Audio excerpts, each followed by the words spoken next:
샬롬. 오늘은 마지막 때의 그리스도인 두 번째 시간입니다.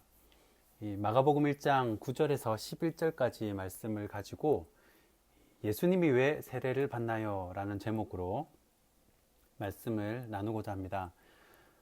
제가 아까 사역을 쭉 하면서 이 복음서를 다루고 싶다는 생각을 많이 했습니다. 이유는 딱 하나였는데 예수님을 더 알고 싶은 거예요. 내가 믿는 예수님이 어떤 분이시고 또 무슨 말씀을 하시는가 너무 궁금한 겁니다.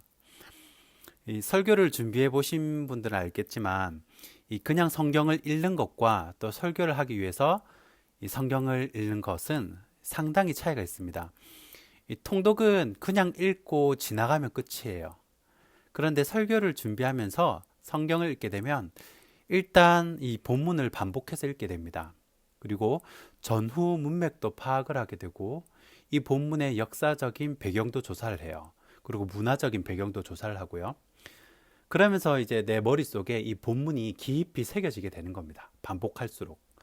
그래서 다음에 이 말씀을 보면요. 한번 설교를 하고 그 본문을 다음에 보면 그때 준비했던 그런 역사, 문화적 배경들이 생각날 뿐만 아니라 이 성경을 보는 눈이 더 정교해지는 것을 느낍니다.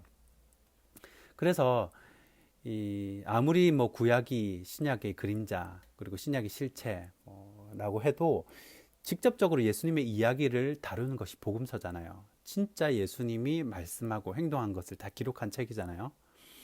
복음서를 한번 이렇게 설교를 하고 싶었습니다. 우리는 습관적으로든 뭐든 매주 교회에 나옵니다. 그래서 주일에 교회에 와서 예배를 드리고 또 물질을 드리고 시간도 드립니다. 여러분 왜 그렇게 하십니까? 바로 예수님 때문입니다. 그러면 우리가 믿는 예수님이 어떤 분인지를 알아야 하잖아요. 그래서 사복음서 중에 가장 짧고 또 가장 먼저 쓰여진 마치 다듬어지지 않은 원석과 같은 이 마가복음에 예수님은 어떤 분인지를 한번 살펴보고 싶었습니다. 지난 시간에는 이 초대교회 당시 이 기독교에 대한 인식이 좋지 않고 또 뭐 박해를 받던 그 시대 상황, 역사적 배경을 한번 살펴봤습니다. 그리고 그 어려운 시대의 마가는 아르케, 시작이라는 말로 예수님의 이야기를 써내려갑니다. 오늘 본문 9절을 보시면요. 예수님께서 나사렛으로부터 이렇게 와서 요단강에서 세례를 받으십니다. 저는 여기서 예수님이 왜 세례를 받았는지가 궁금합니다. 뭐 예수님이 사역하시고 십자가 지시고 부활하시고 거기 세례가 빠져도 사실 상관없는 건 아닌가라는 생각을 했는데요. 사실 이 세례라는 뜻은 이 씻음, 깨끗하게 함인데 예수님은요 깨끗하게 할 죄가 없다는 거예요. 옛사람이 죽고 새 사람이 되어야 할 이유가 없다는 겁니다. 그분이 하나님이시고 죄가 없는 분인데 그것도 자기가 창조한 피조물에게 세례를 받으시는 거예요. 그래서 저는 여기에 분명히 메시지가 있을 거라고 생각을 했습니다. 예수님이 세례를 받으신 이유, 자신을 낮추면서까지 이렇게 하신 이유. 사복음서는요 각각의 성격에 따라 별명이 있는데 마태복음은 뭐 왕으로 오신 예수님을 드러냈다고 해서 왕복음이라고 하고 또 마가복음은 종의 모습을 많이 보여주었다고 해서 이 종복음이라고 합니다. 별명이에요. 이 요한에게 세례받는 그 예수님의 모습도 마찬가지입니다. 마태복음 3장 14절을 보면요. 이 당시 상황을 더 자세하게 좀 묘사하고 있습니다.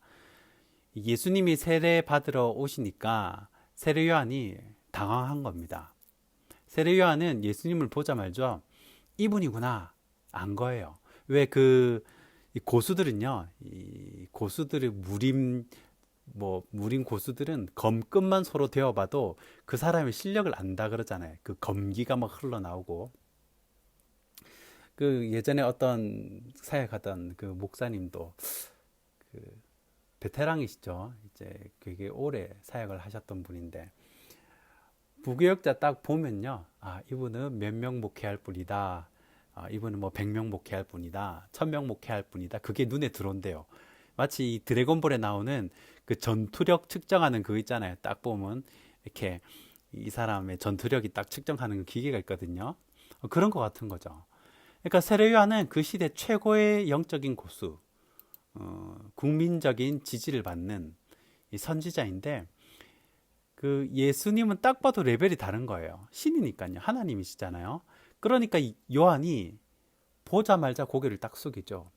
막 세례를 해달라 하니까 요한 입장에서는 뭐 하나님이신데 예수님이 자꾸 세례해달라니까, 예수님 왜 그러십니까? 제가 예수님께 세례를 받아야지. 제가 어떻게 예수님께 세례를 드립니까? 막 그러는 거예요. 그러니까 예수님이 뭐라고 하십니까? 마태복음 3장 15절 말씀입니다. 우리말 성경인데요.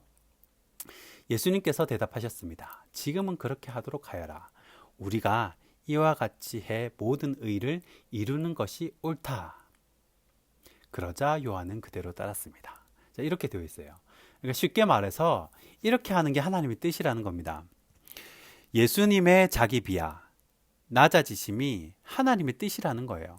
그래서 수고와 눈물뿐이라는 인생을 살아가는 그 사람들, 그 양들의 마음을 이해하시는 겁니다. 나중에 누가복음 9장에 보면요, 예수님이 사람들에게 몇 가지 퍼포먼스를 보여줍니다. 걸어서 귀신도 쫓아내고요, 뭐 회당장 딸도 살리고, 또 심지어 보리떡 5개와 물고기 2마리로 수많은 사람들을 먹입니다. 뭐 기록된 것만 이 정도니까 기록되지 않은 것은 훨씬 더 많겠죠. 사람들이 다 보는 거예요.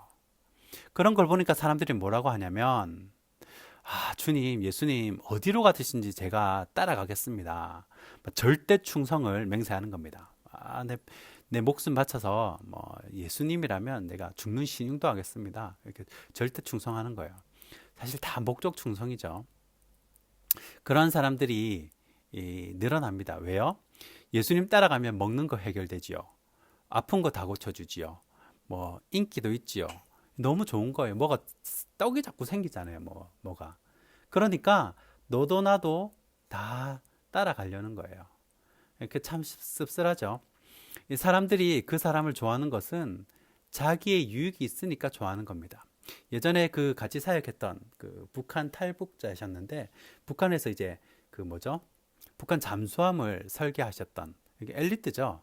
뭐 여러 나라 언어도, 중국어도 하시고 뭐 어느 나라 언어도 하시고, 저랑 나이 차이가 많이 났어요. 제가 교육전사 때 저한테 이런 얘기를 해주더라고요. 사람들을 너무 믿지 말라고. 사람들은 힘을 쫓아간다고. 사람은 힘이 있는 곳으로 쫓아간다는 거예요. 뭐 그때는 뭐 그런갑다 뭐 생각을 했지만, 이게 가면 갈수록 그 말이 맞아요. 나중에요, 예수님께서 십자가 지실 때 누구 한 명 예수님 옆에 있었던 사람이 없습니다. 다 도망가요. 예수님이 비난받고 이렇게 고난받고 할 때는 자기한테 불똥 튈까 해서 다 도망가는 거죠. 그래서 인생을 경험한 그런 어르신들은 그렇게 얘기를 해주시는 거예요. 사람 믿지 마라. 다 부질없다. 웬만하면 그냥 넘어가라. 이렇게 조언을 해주시는 겁니다.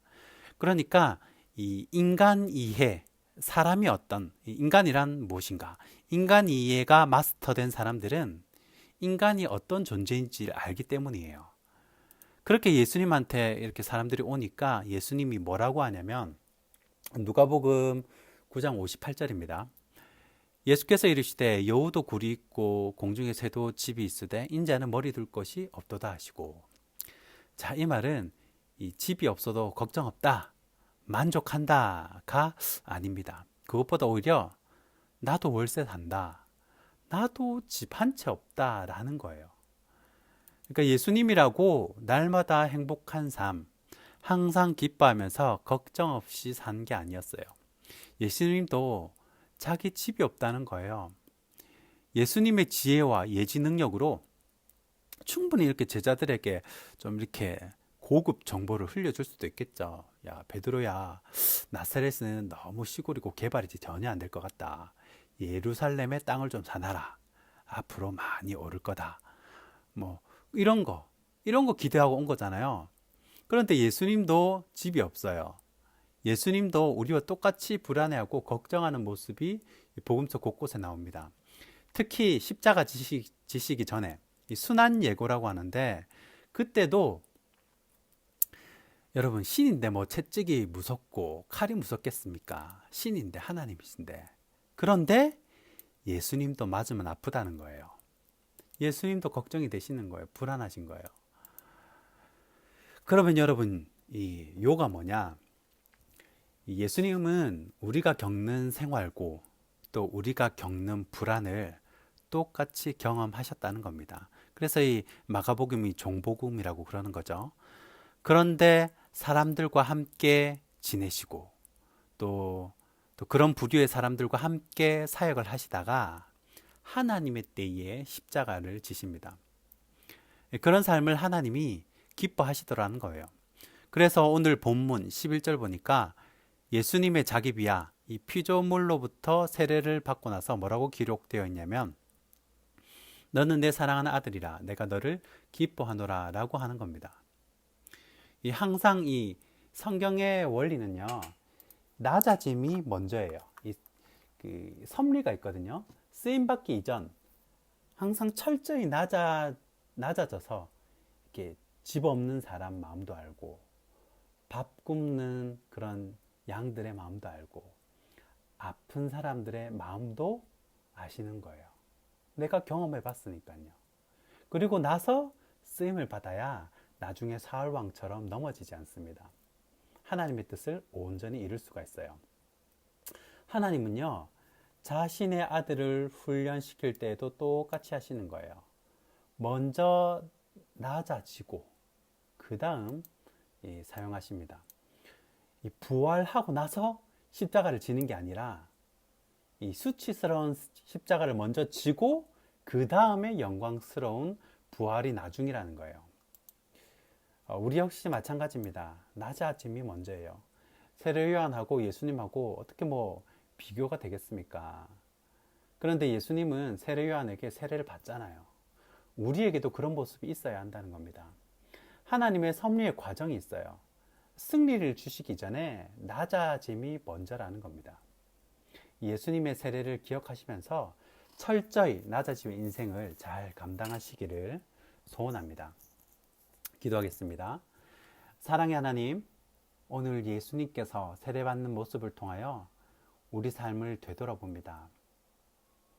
지금의 나의 모습이 초라하고 보잘것없을지라도 예수님을 생각하며 인내하기를 원합니다. 그리고 예수님께 말씀하셨던 사랑하는 아들이라 내가 너를 기뻐하노라, 이 음성을 저희들 역시 듣기를 원합니다. 하나님의 사랑하시는 자녀들이 되게 하여 주시옵소서. 예수님 이름으로 기도합니다. 아멘.